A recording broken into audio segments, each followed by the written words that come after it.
You're listening to the Unwritable Rant podcast with your host and bourbon-soaked storyteller, Juliette Miranda.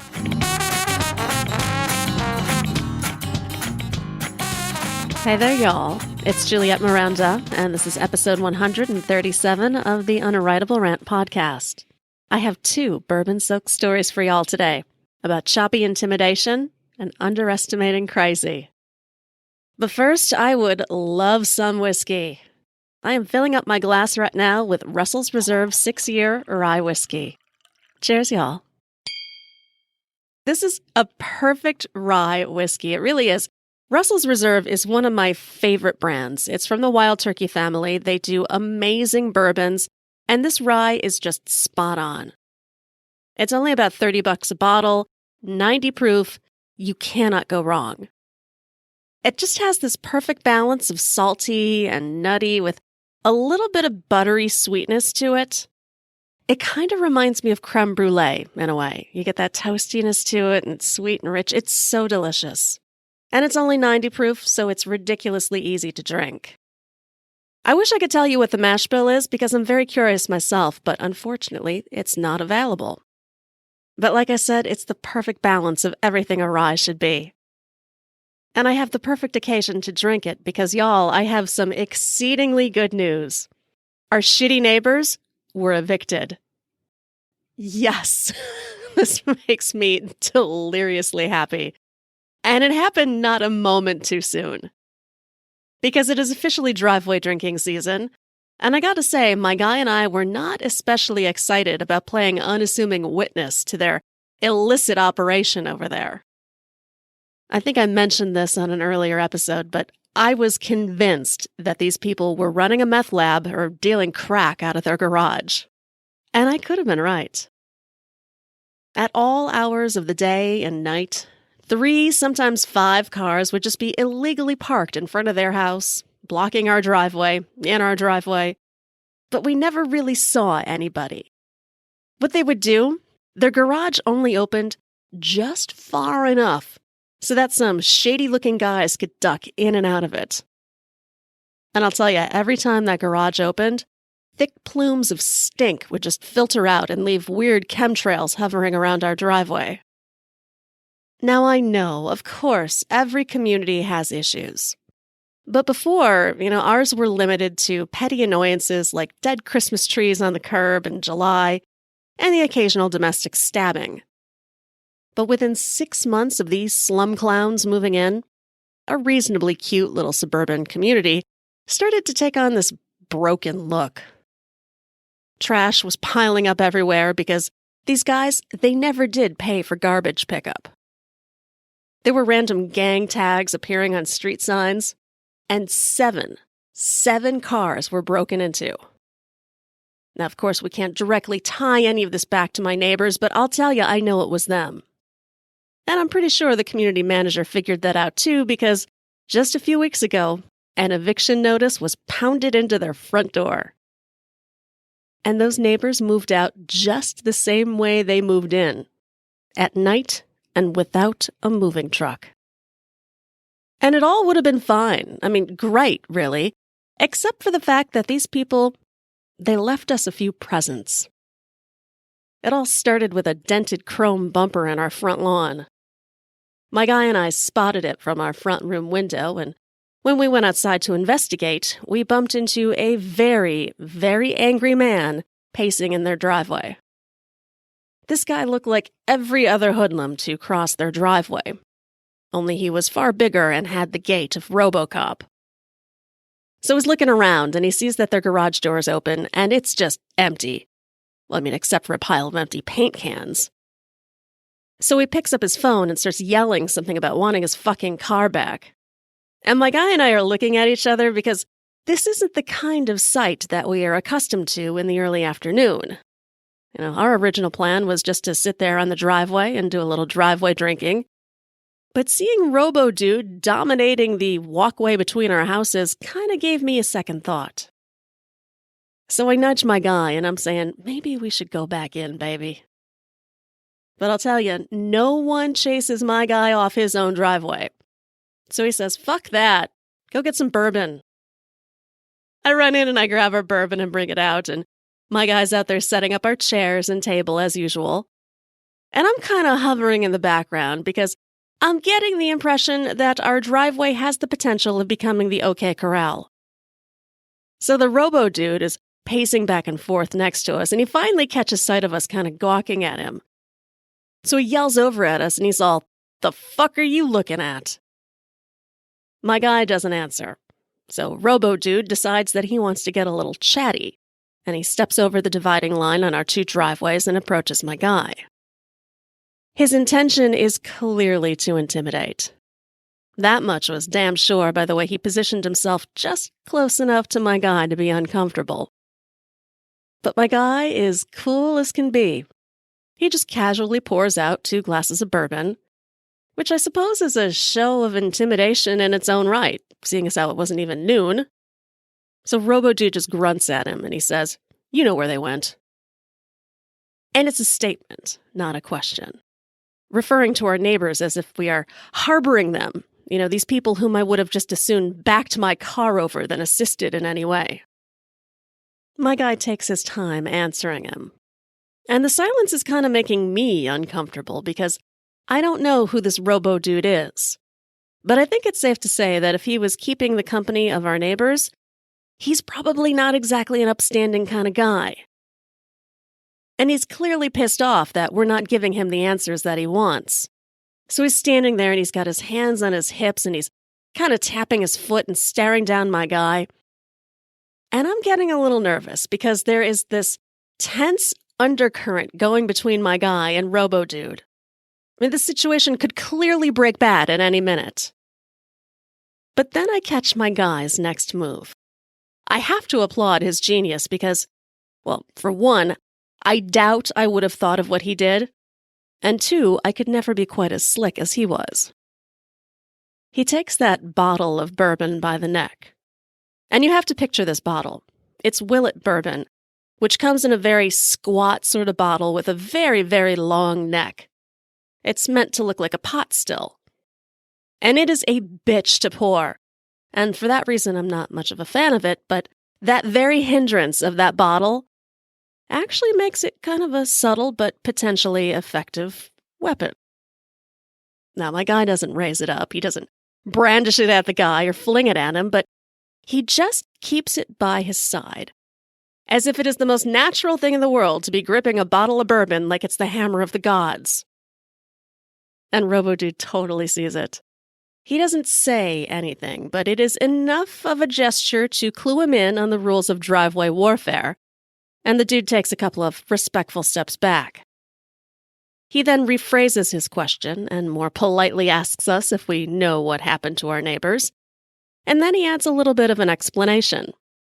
It would seem that our neighbors ducked out, owing this guy an entire automobile.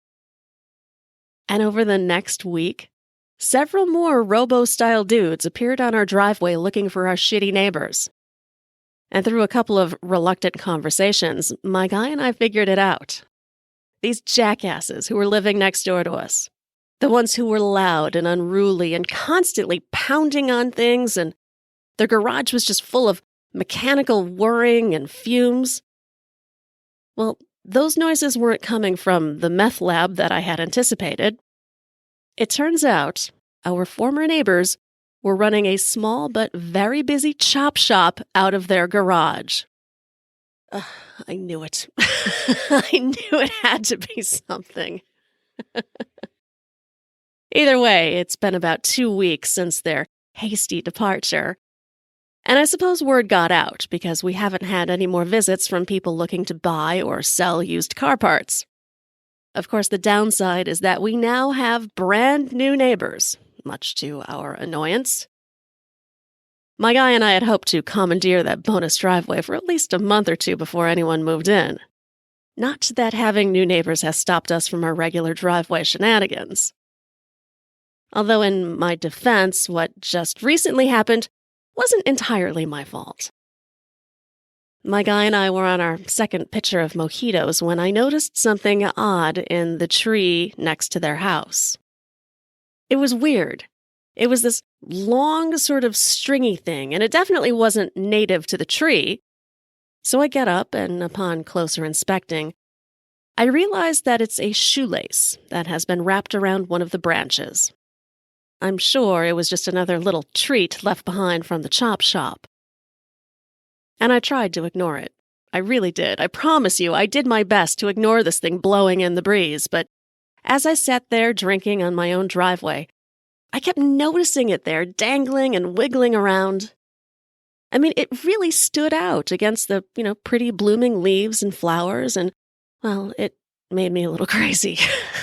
That's the only way I can explain it. It was making me twitchy and uncomfortable. And every time I would look away, my crazy would just compel me to look back, and I am fixated on this thing. I'm sure I looked like a fidgety mess sitting there next to my guy. And he sees it. So he's not surprised when I finally give in and stomp over to that tree to attempt to fix the situation. Funny thing about tree branches, though, they are always higher up than they appear. I tried to reach it from the ground, but that damn shoelace was up too high. So I look around, and I realize that I need something to stand on if I'm going to get up there. I spot a folding chair in our garage, so I drag it back out onto the driveway. Our new neighbor's driveway, mind you. And my guy hasn't moved an inch. Not a single inch. He's just sitting there in his own lawn chair and calling out ridiculously unhelpful things like, "Watch out for bees, baby!" and "Why don't you clean the gutters while you're up there?" Now, my folding chair isn't entirely steady as I climb on it, and I can't say I was all that steady myself, having knocked back an entire pitcher of mojitos.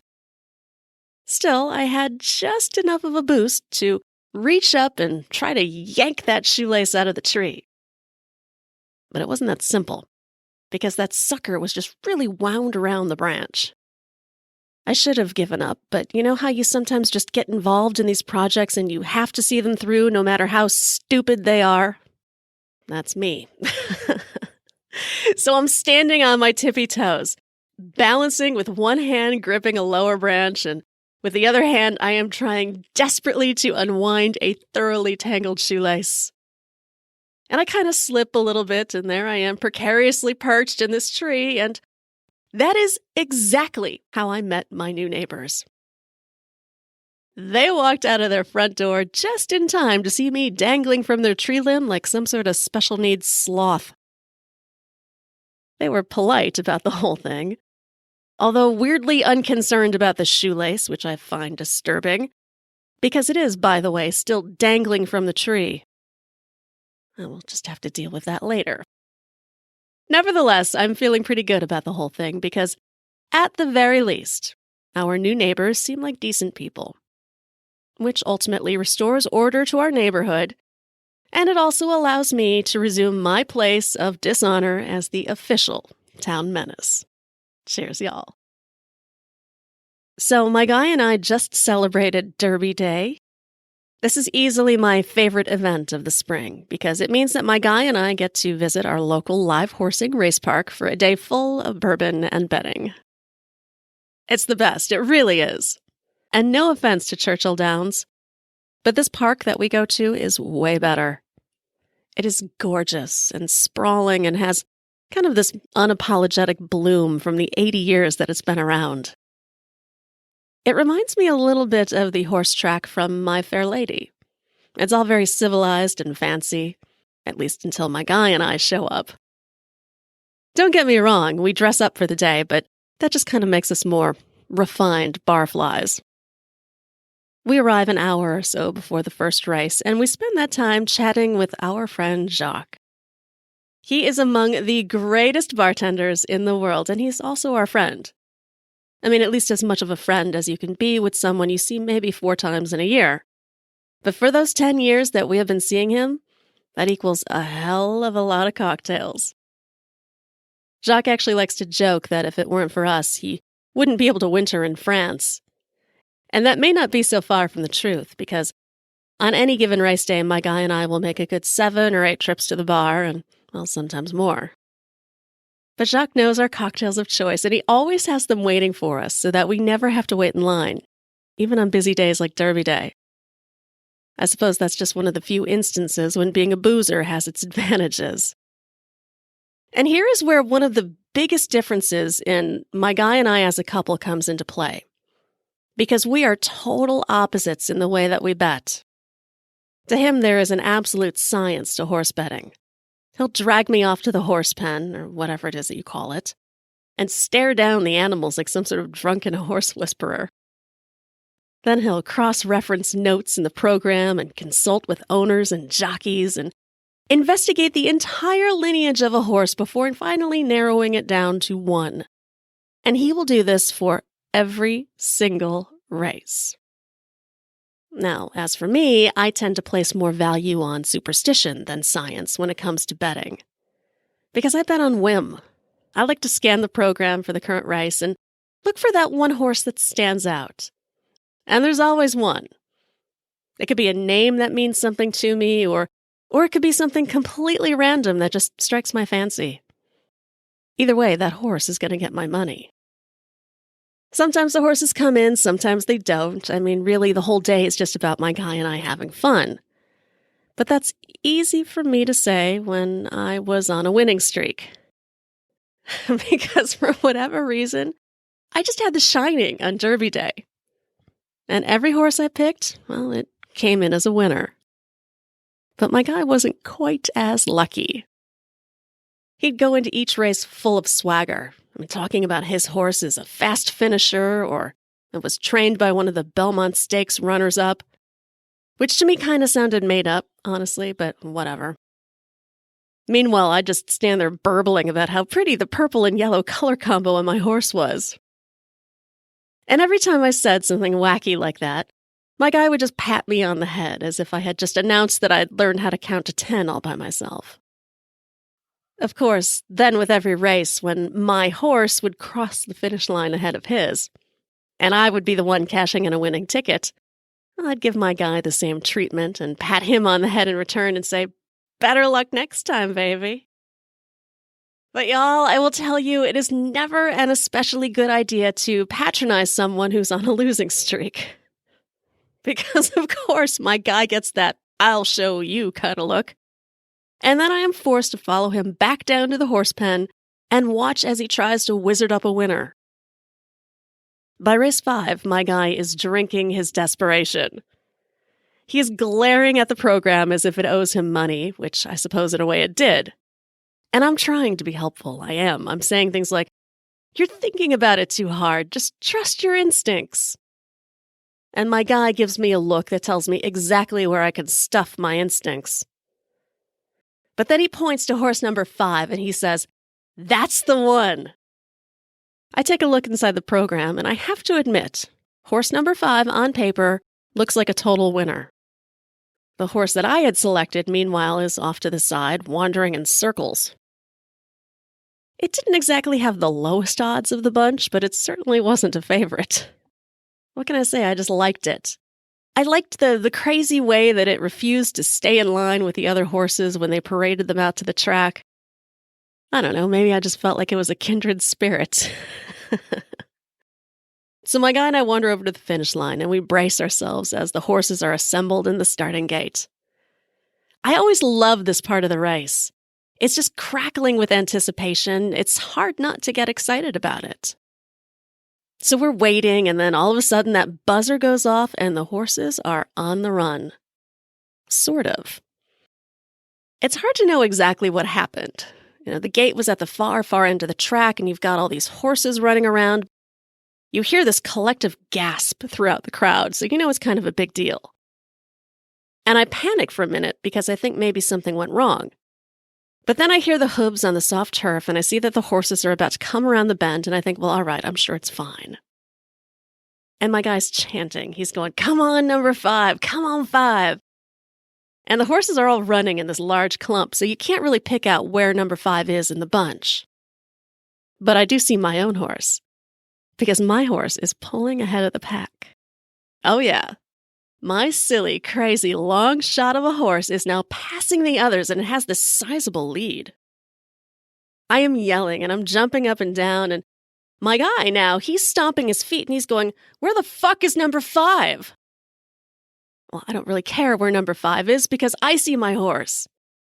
And just as I think that it's got the race locked, another horse overtakes it by a nose just as they sprint across the finish line. And it all happens so fast, you can't really process what's going on. So I'm thinking, Lord, did number 5 win the race? Did it pass my own horse? Is it possible that my guy finally picked the winning one? Nope. That is a hard no. My own horse was barely nudged out by number 4, so it took a solid second place. But just where the hell was horse number 5? But then I hear my guy yelling, "No, no, no!"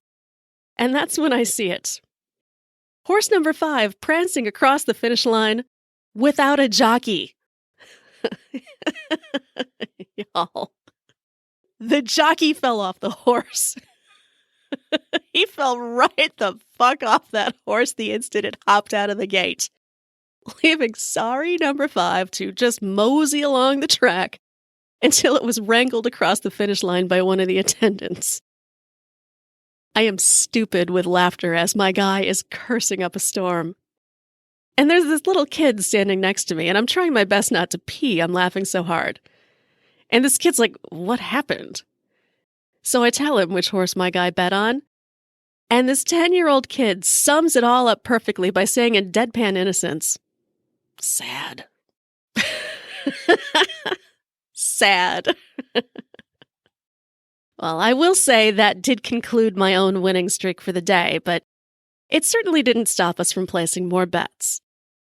And as I performed my weird voodoo rituals over the program, my guy could only shake his head and suggest that maybe I was just a little bit nutty. He should talk. I was tempted to remind my guy that at least all of my horses finished with their jockeys still attached, but I didn't. Instead, I just said, if there is anything you should know by now, it is to never underestimate the crazy ones.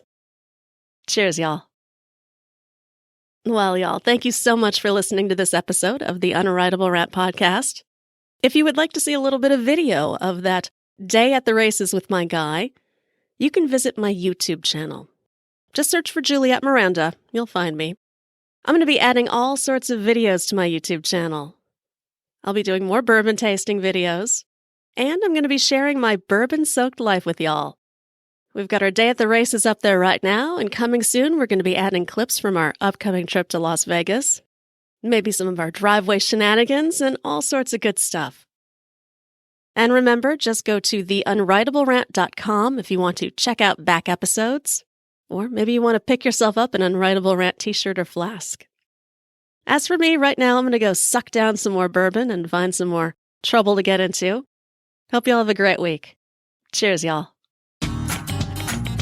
Go to theunwritablerant.com and sign up to get early access to interviews and new videos. And don't forget to connect with Juliette on Twitter at Morning Neurosis.